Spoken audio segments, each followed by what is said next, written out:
The X-Wing 104 in turn appeared as a response to contact with the vast armies of the Imperium, and the KV-128 Storm Surge was the answer to the super heavy tanks and Titans deployed by adversaries.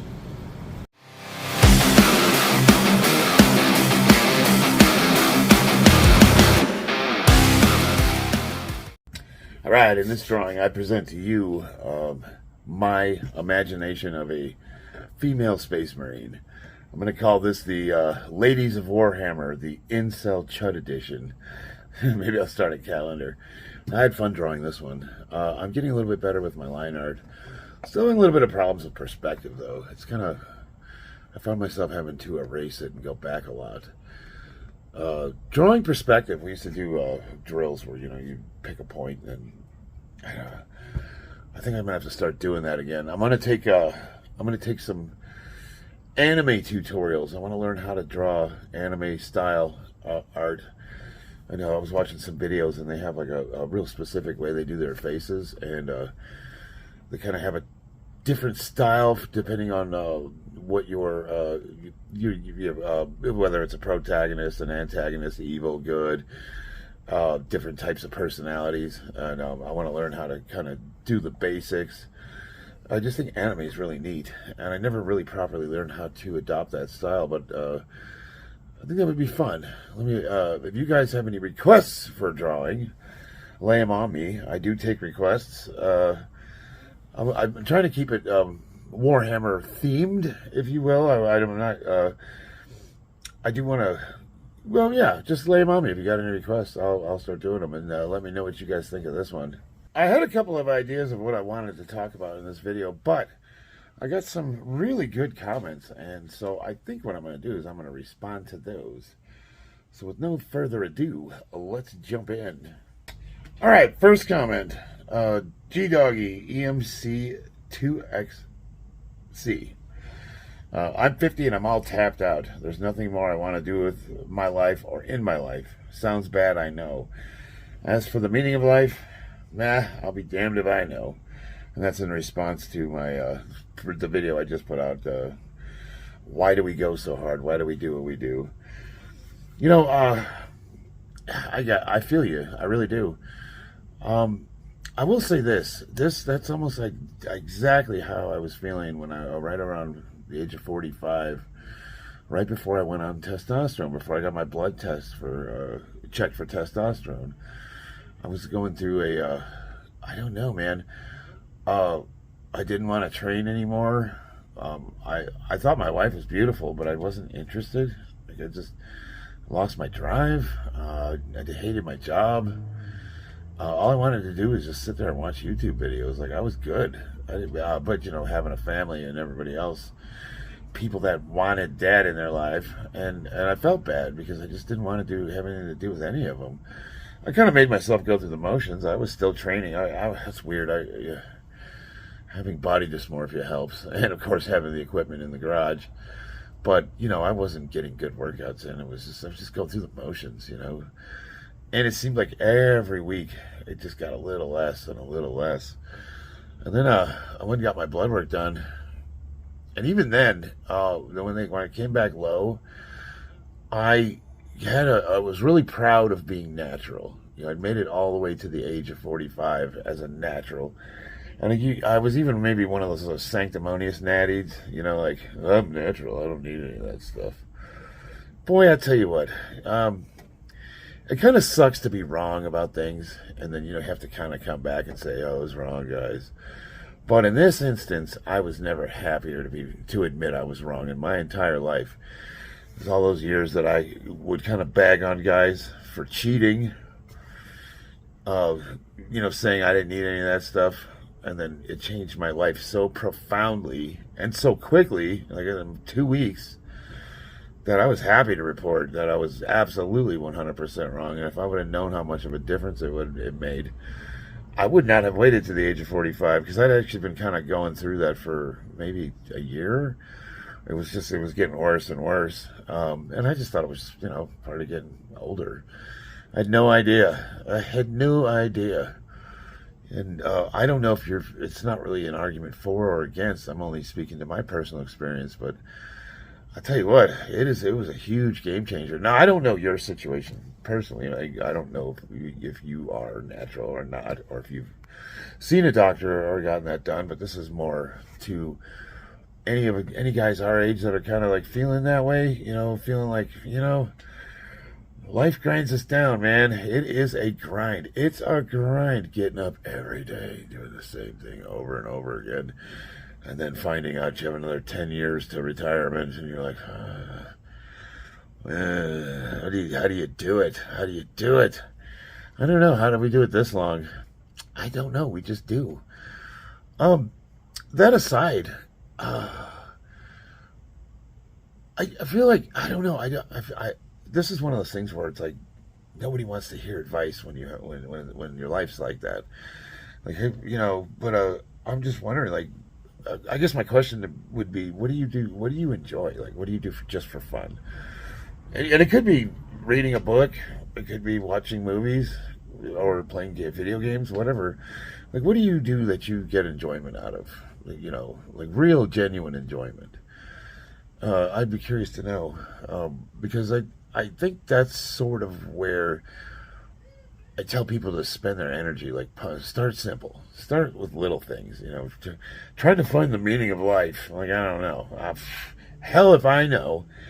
But I definitely would say that we do need to try to exact a little bit of joy in all this madness, If you're not having any fun in your life, like, it's rough. It really is.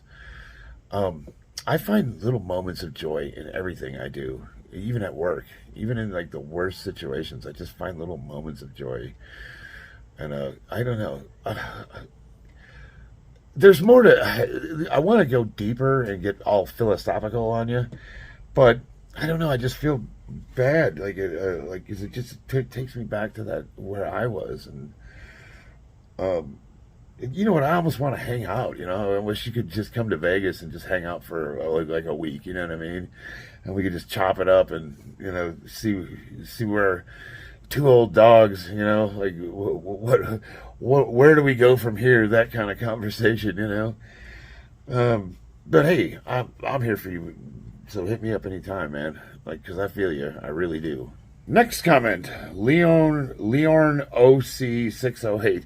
I can't say your username.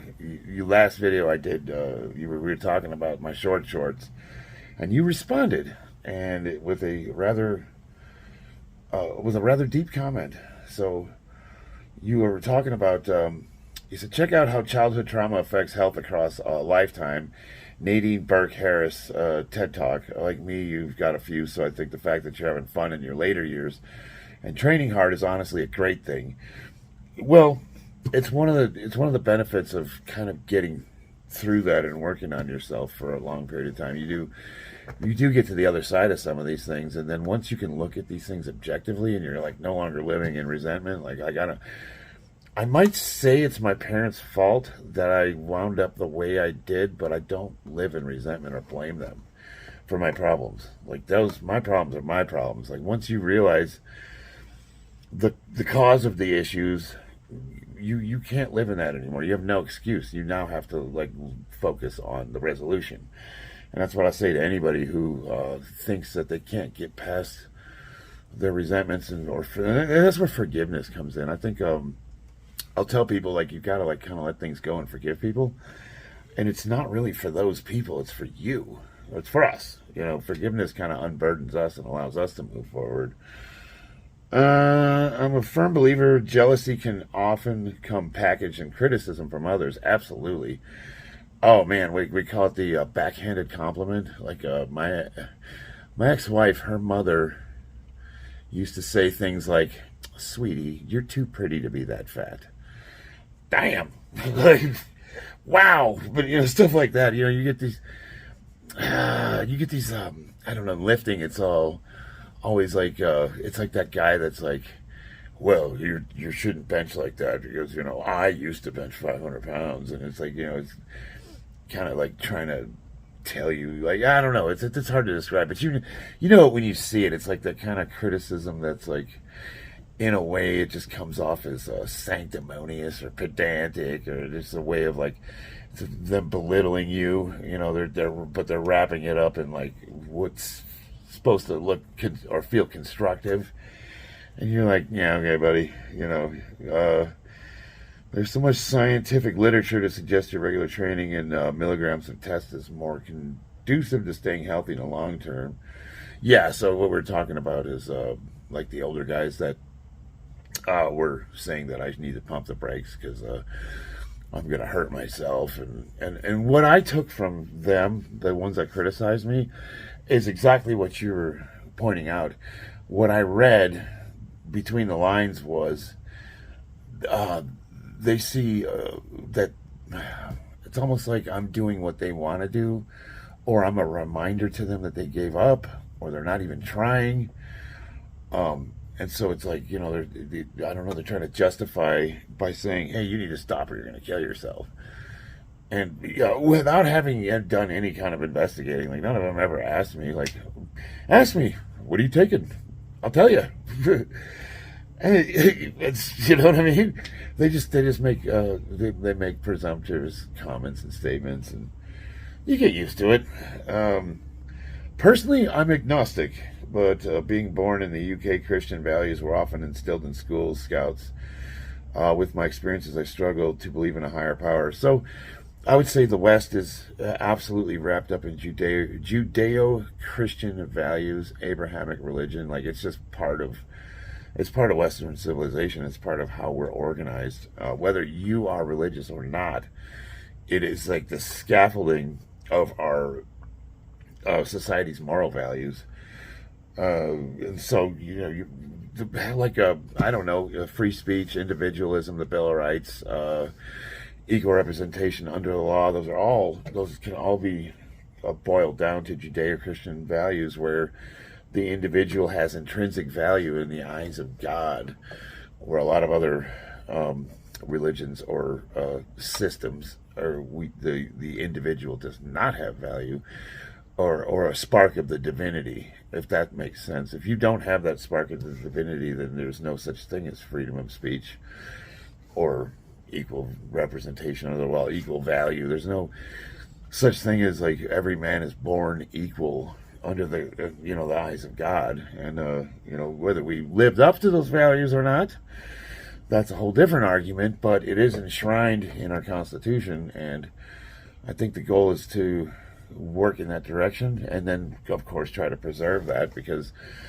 it's never been done in society before, and once we lose that, I don't see that it will ever happen again. Like, we are an experiment, and if we fail, it's never been done before, and I don't think it'll ever be done again. I just don't see it happening.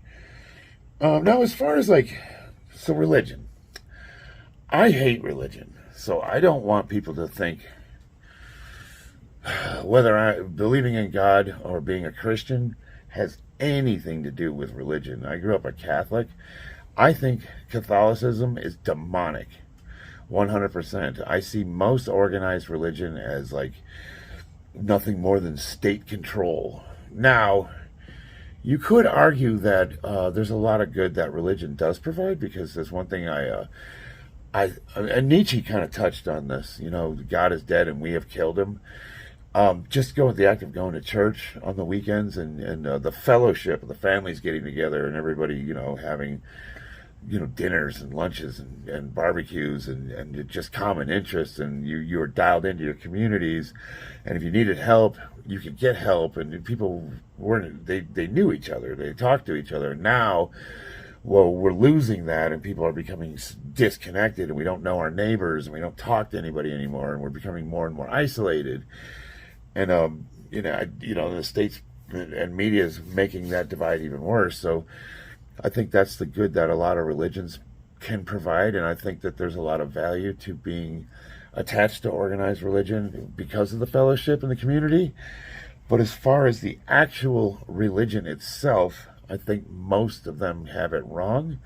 Most of them pervert the word of God as I'm reading it. I can read. I'm reading the book, and I'm like, that's not what the book says. And when I go to Catholic church or Mass, I'm like, the book doesn't say that. And when I asked these questions, my mom would get so mad at me. I mean, one time she called me a heathen, right? Because me and Christina not being born in the Catholic Church. And oh man, so I said, well, what about all the pedophiles the church is hiding? And holy crap, she lost her shit on me. She started yelling at me, don't you dare. Like, whoa. Hey man, if you're going to dish it out, you better be able to take it. Yeah, I kind of did that knowing I was going to make her mad. But I mean, she's calling me a heathen. And here's the thing. Like, I actually read the Bible. I don't know that any of those people actually read it. I think they go to church on the weekends and they listen to the priest and he talks to them about stuff.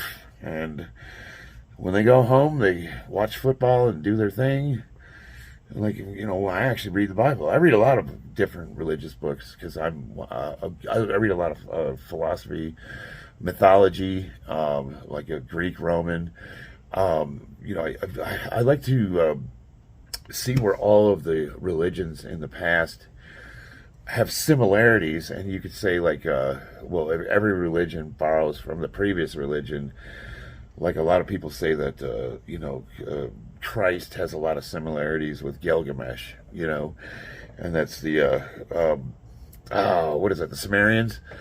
And therefore, it can't be true because they just stole it from the Sumerians. And I'm like, well, even if that is true, which I don't believe it is, I actually think there's historical evidence that Christ was here on this planet. But regardless, let's say they did borrow it from it.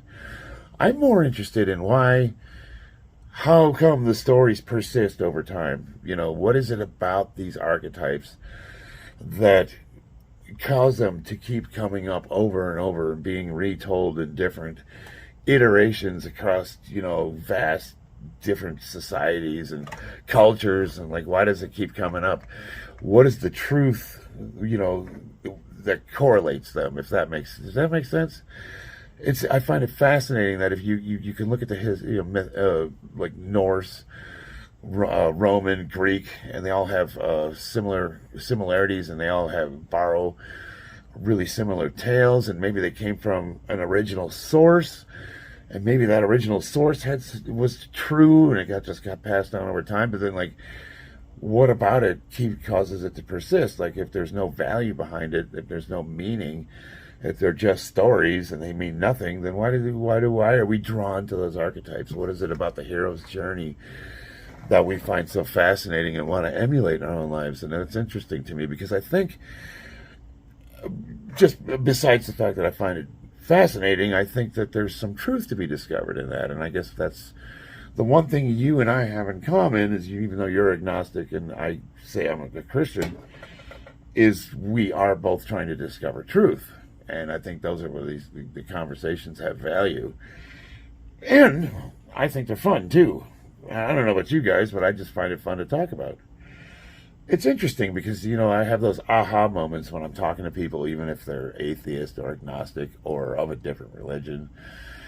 And, sometimes I'll pose a question, something I'm struggling with, and they'll say something, and it'll just, like, a light will go off, and something will occur to me, and then I have a direction where I could dig in and start researching.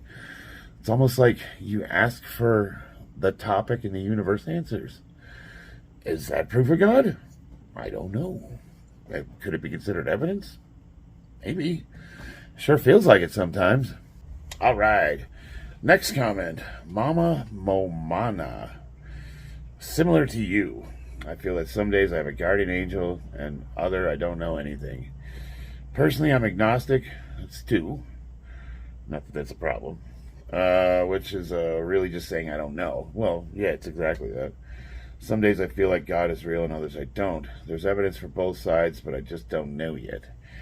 Your perspective on the free will aspect of Christianity is something I hadn't considered and raises even more questions for me as to what happens to people who didn't/haven't had the chance to express the faith. Do they get eternal pain and suffering? Yeah, that's like a real fear of mine. I think the decider wouldn't be as black and white. If I was just barely good enough to get into heaven, I'd be up there with the other great people, and someone who just did 1 or 2 more immoral things would be the worst of the worst. I may be incorrect on some of my assumptions as I only know very basic Christianity lore. Well, from what I'm reading, and this is my interpretation, it's not about who did what. It's about seeking redemption and then trying to live a redemptive life. So, there's scripture says that, drunkards will not inherit the kingdom. So I'm an alcoholic. So I need to admit that I'm an alcoholic, ask for forgiveness, and then quit being a drunk. I think it's simple as that. Thieves won't inherit. It goes on to say that same scripture verse talks about sexual immorality. But I don't think it's about what you did so much as what you're doing about it. But then, where I struggled with it is like, well, I get that. You seek redemption, and then you try to, live a better life, knowing that none of us are perfect or ever going to be perfect, but we are making an active effort to be better, an earnest effort in good faith. But, it's like, I didn't ask for any of this. I guess that's my resentment or my struggle is like, I didn't ask to be here. No one gave me a choice, and then yet I'm supposed to exact my free will to what? And I'm on board 100% up until the point where you threaten me with eternal damnation. And I think that's like the chip on the shoulder. It's like, you asked me to do something for you and I'm going to do it. But the second you start threatening me, if I don't comply, well, I'll see what you got there, buddy. You know what I mean? I think we have that built into us, and it's, it's like I read the words and I'm like, wait, you okay? It's like I bring in the same chip I have on my shoulders, and and that could be a problem. That's something. What do they call it? Contempt prior to investigation. They'd be like, so anything that impedes your progress. Like we have roadblocks, and we have to try to get over them. And I think part of that is where the fellowship I was talking about comes in. It's like if we don't have anyone else to talk about these things to or bounce these ideas off of.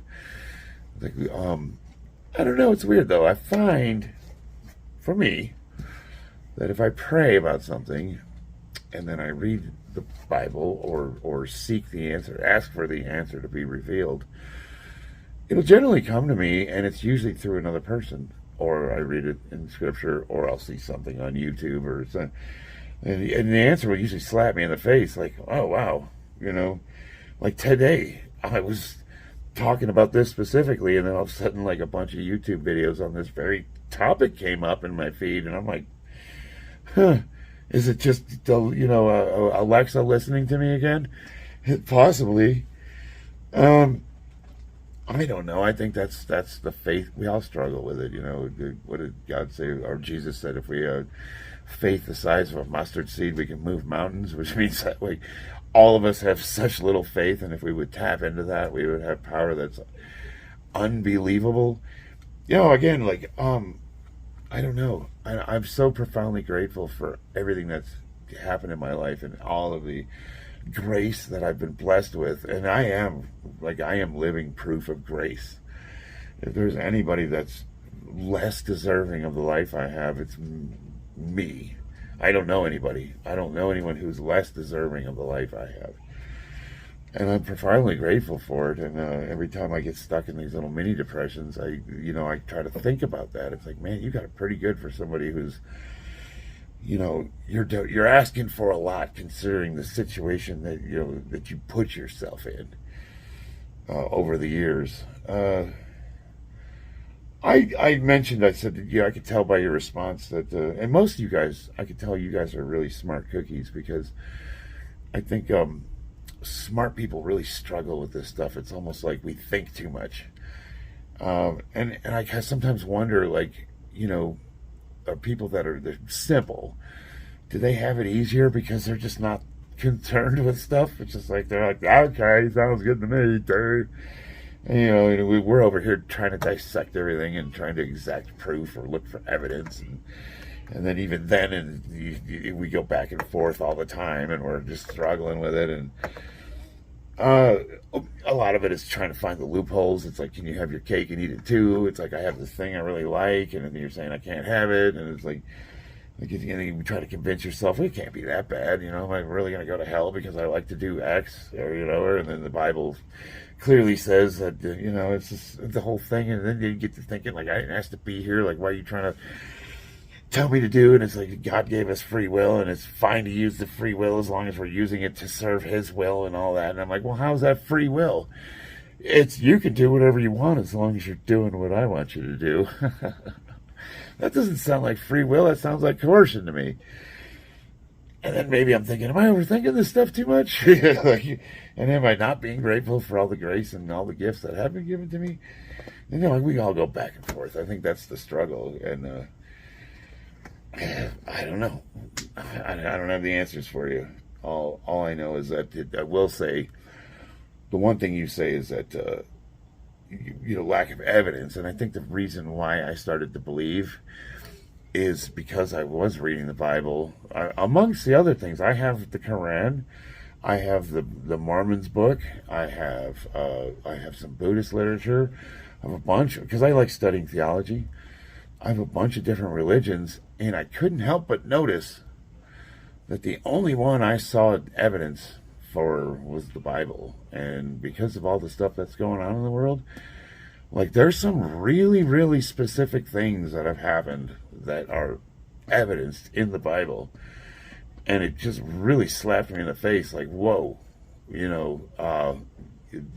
big one, the one that really caught my attention and got me into the rabbit hole to begin with, was the formation of Israel as a country. And then, all this stuff, like, oh man, it's just like, are we trying to fit the narrative to the book? Or is the book describing things that are coming true? Or is it both? Is us fitting the narrative revealing prophecy, or whatever, however you want, fulfilling prophecy? I don't know, man, but all I can tell you is that I've read no other book that is as historically accurate as the Bible, and that is terrifying. Mostly because, like, some of this, depending on how you interpret the book of Revelations, there's some pretty terrifying stuff in there. I don't know. And there again, it's like, am I getting too caught in the weeds? Am I losing my joy? Am I giving up, like, what little bit of happiness I've learned to get from this life by focusing on this doom and gloom and all the problems of the world? It's like, I can't change the world. I can't fix the world, but I can bring joy to the people around me. And it's like, that's where I'm focusing my energy. And it's like, I don't know.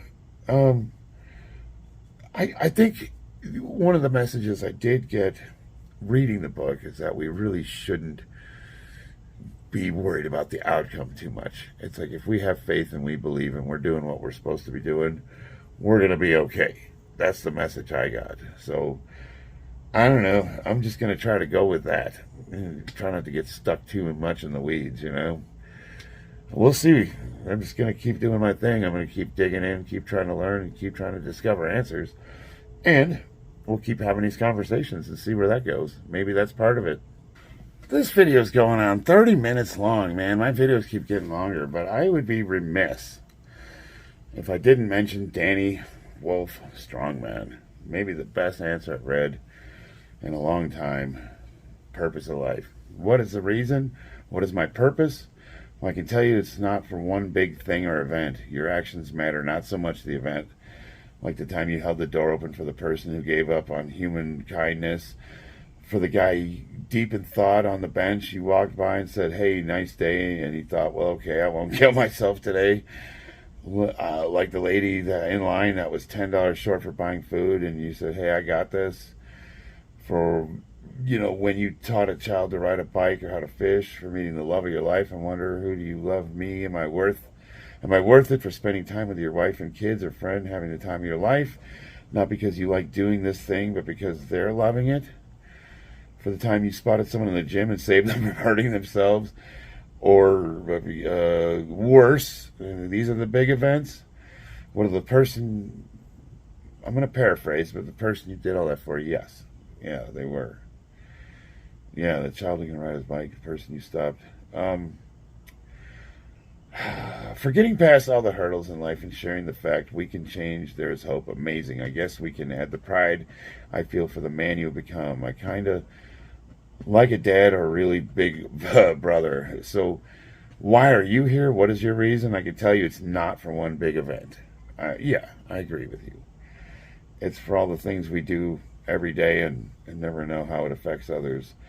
And we're here to learn and share our lives, and we're here to be a tad bit better than we were yesterday. I love you, buddy. And I love you too. I genuinely mean that. I don't know if I 100% agree with you on the big event thing. It's like, there's something about, okay, there was always that kid that was afraid to try. And now it's like, I'm going for it. I'm really doing it. And I have a chance to be like the best. And that there's got to be meaning to that. There has to be. And the journey is way more important than the destination. You know, every competition, I feel so deflated after every meet because it's like it comes, you lift, it goes, and now what? But along the way, I meet so many awesome people, and we do so many awesome things, and there's so much that builds up to it, and a lot of these little moments that you described. It's like I keep saying, Danny, and I think you might agree with me on this. We can't change the world. There is nothing I can do about the politics in Canada or your home state. Holy cow. Wow. You got some tyranny going on where you live in, brother. I can't change the absurd laws of California. There's nothing I can do about Biden being president. But I can go in there and hug my wife and make her feel good. I can hang out with my kids. My daughter's having a sleepover right now. She's got her friends over there. Maybe I'll go in there and make them hot chocolate. You know, we can make the lives of everybody around us better. We have all the power in the world to exact our influence on the little bubbles that surround us. You know, our spheres of influence, if you will. And then, of course, if you want to get involved in the worldly things, you know, the local level is a great place to start because those are the people that enforce your laws. You know, the government might tell you something's illegal, but Joe Biden ain't going to come arrest you. So do you want to worry about what they're doing, or do you want to maybe go to those town hall meetings where they're talking about changing the laws in your county, that kind of thing? I'm just saying, like, sometimes I think we get it wrong. We want to change the top down. You see these protests where they're burning down city blocks and destroying property and impeding progress. People can't get to work, and they're acting indignant and stupid, and they're causing more harm than good, and they're not changing anything. And it's like, but none of them can take care of themselves. Like, they can't feed themselves, they can't pay their bills, they can't live alone, they're still living off mom and dad. It's like, maybe spend some time working on yourself and stop worrying about saving the world. You want to practice communism, do it in your own house where there's like maybe 2 or 3 other people that are gonna, you know, be affected by your tyranny. You can practice on your dog instead of, you know, enslaving half of humanity. You want to enact utopia? Do it in your home. No, but seriously, you know, we can't change the world, but we can change the lives of the people that are around us. Start at the bottom and work your way up instead of the top down. Because it all starts with, like, you know, we cannot transmit something we have not received yet. It's like Dillinger guarding the bank.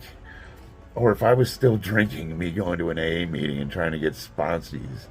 You know, like, you shouldn't do that. Well, you shouldn't either. I don't know. That's maybe a bad analogy, but you get the idea. It's like you got to be able... You have to have your own shit together. It's like when the plane goes down, what do they tell you? Put your mask on first. That way you can save other people. But no, you're right. You know, so the Bible, Danny, says, you know, I'm totally paraphrasing. But it says, you know, angels... damn it, I had the quote. Basically, angels are people in disguise. They're everyday people. You never know who they're going to be, and it could be the homeless guy in the corner holding a sign up asking for money. So it's like, you know, treat everybody with dignity and respect, and you just never know. You never know. Your good deeds are being noticed. But there's some more to that. There's just something that makes you feel good when you're in service to others. I found that no matter how bad my life gets, if I can take time and do something for someone else, it makes me feel better about myself. And I don't know why. I think that's That's a feature, not a bug, you know?